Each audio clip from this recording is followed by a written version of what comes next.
તો આ સાથે રાજકોટથી સમાચાર સામે આવી રહ્યા છે। રાજકોટના ટીઆરપી અગ્નિકાંડને લઈને આજથી સુનાવણી હાથ ધરાશે। તો આજથી સુનાવણી હાથ ધરવામાં આવશે। જે ઘટના બની હતી રાજકોટના ટીઆરપી ગેમ ઝોનમાં અગ્નિકાંડ થયો હતો। અગ્નિકાંડમાં 15 આરોપીઓ રાજકોટ સેન્ટ્રલ જેલમાં છે। એસઆઈટી દ્વારા કોર્ટમાં તમામ પુરાવા રજૂ કરી દેવામાં આવ્યા। તો સરકાર પક્ષે તપાસ કરતા પુરાવા રજૂ કરાયા છે। સમાચાર સામે આવી રહ્યા છે। 400 થી વધુ પાનાના પુરાવા કોર્ટ સમક્ષ રજૂ કરવામાં આવ્યા છે। તો કોર્ટે આરોપીની ઝાટકણી કાઢી હતી।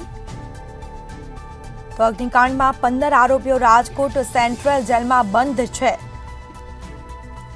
તો એસઆઈટી દ્વારા કોર્ટમાં તમામ જે પુરાવા છે તેને રજૂ કરવામાં આવ્યા છે।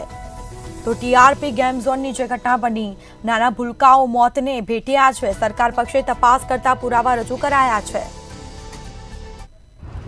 7/11/2024ની ડેટ હતી। એ દિવસે 15 આરોપીઓને નામદાર અદાલત સમક્ષ રજૂ કરવામાં આવેલા।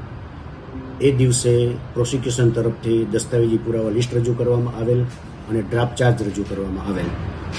એ વખતે જે એડવોકેટ રોકેલ નથી એવા આરોપીઓને આજે એડવોકેટ રોકવા માટે 14 તારીખ આપવામાં આવેલ। એટલે જે એડવોકેટ નથી રોકેલા એ આરોપીઓ આજે એડવોકેટ રોકશે એવી સંભાવના છે।